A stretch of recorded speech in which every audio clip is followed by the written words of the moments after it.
Amigos oyentes, hermanos queridos, buenos días. El Evangelio del día, hoy 10 de octubre del año 2022.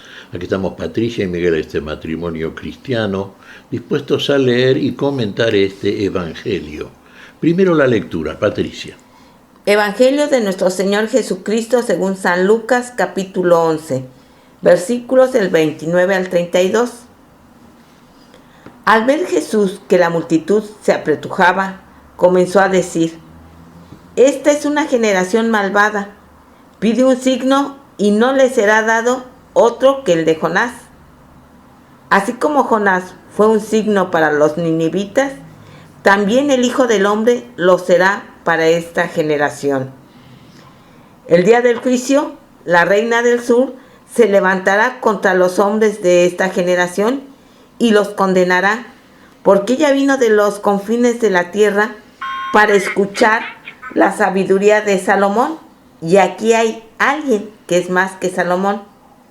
El día del juicio, los hombres de Nínive se levantarán contra esta generación y la condenarán, porque ellos se convirtieron por la predicación de Jonás, y aquí hay alguien que es más que Jonás.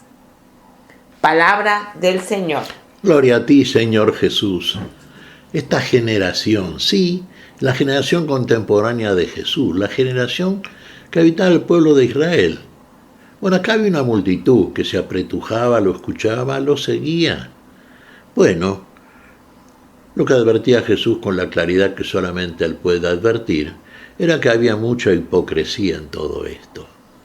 Así como llamaba hipócritas abiertamente a fariseos y a saduceos, a los jefes de poderosas sectas, a los religiosos de turno, así también vio el Señor en ellos también que había falsedad realmente.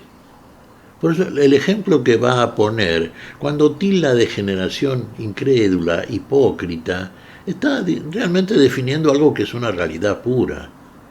Y fíjense el ejemplo que les pone el Señor respecto del juicio final, del día del juicio, en el cual sí, el Señor vendrá a establecer ese juicio que será definitivo. Será, sí, más benéfico para, por ejemplo, los habitantes de Nínive, Asiria, que era una ciudad altamente pagana, por supuesto incrédula y con muy malas costumbres.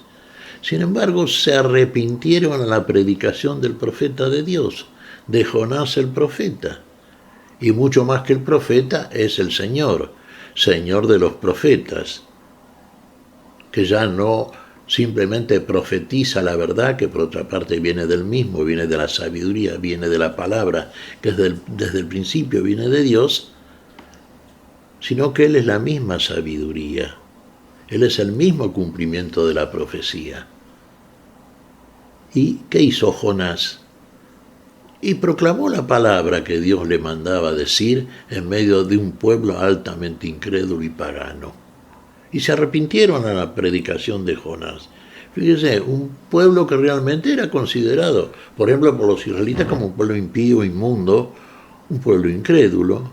Sí lo era en el sentido que desconocía la ley de Moisés, desconocía la voluntad de Dios, y solamente Dios puede juzgar desde ya estas cosas. Pero el ejemplo que nos propone aquí el Señor es de que ellos, sin embargo, a pesar de todos esos defectos que tenían, como tenemos todos los seres humanos, sin embargo, a la palabra de Dios, del profeta, se arrepintieron. Estamos hablando de un pueblo vecino a Israel. Y ahora hablamos también, respecto del siguiente ejemplo que nos propone el Señor, de los pueblos más lejanos.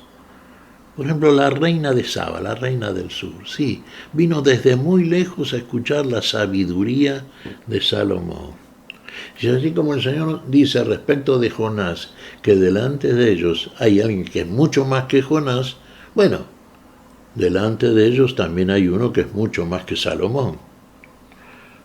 Fíjense, recordaba yo palabras de San Pablo en la carta a los Corintios, en el capítulo 2, cuando respecto de judíos y paganos decía: los judíos piden señales y los griegos piden sabiduría. Empero nosotros, decía Pablo, a propósito de la prédica apostólica, predicamos a Jesús, a Cristo, poder de Dios, a Cristo, sabiduría de Dios, poder y sabiduría.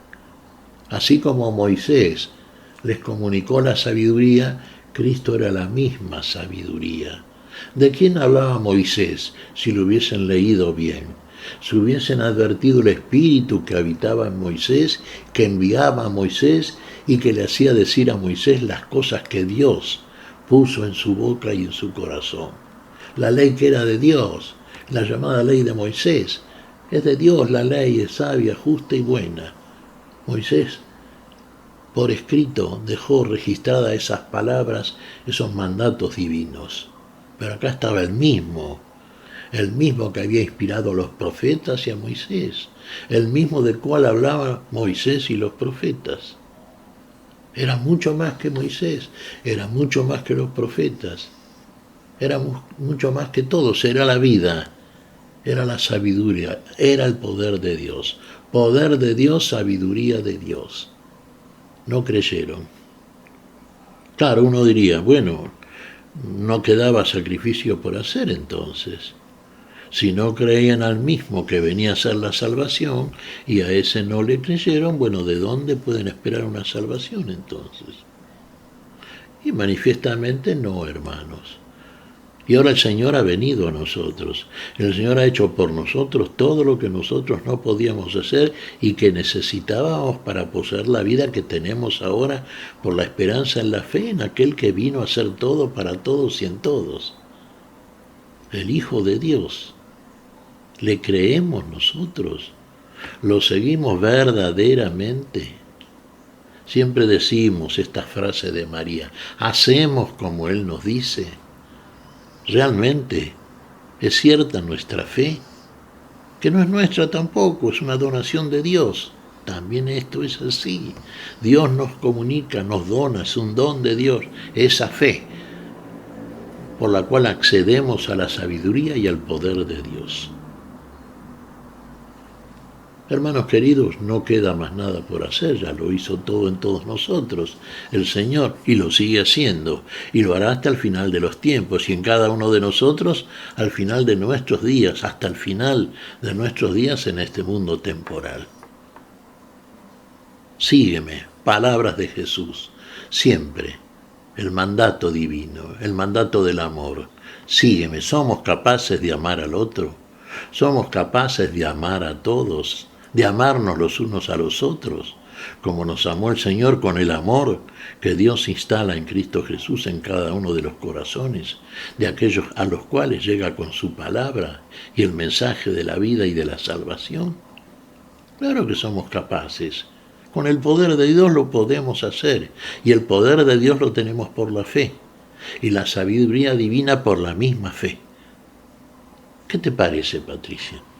Pues mira, Miguel reflexionaba, tan sencillo que es dejarse amar por Dios teniendo fe, pero muchas veces el corazón está endurecido, un corazón de piedra que no permite que florezca esa fe que el Señor nos ha regalado. Ojalá hoy nos demos cuenta y dejemos que esa fe que el Señor nos ha regalado crezca, florezca y demos testimonio de la bondad y el amor del Señor. Ojalá, Patricia, realmente, porque somos el fruto que el Señor ha hecho. El fruto, si merecemos realmente ese calificativo, frutos del amor de Dios, eso, el amor de Dios en Cristo Jesús. Mostrémonos como tales, seamos verdaderamente testigos y testimonios, así nos ha hecho el Señor, de la vida que habita en nosotros, fuera este corazón de piedra.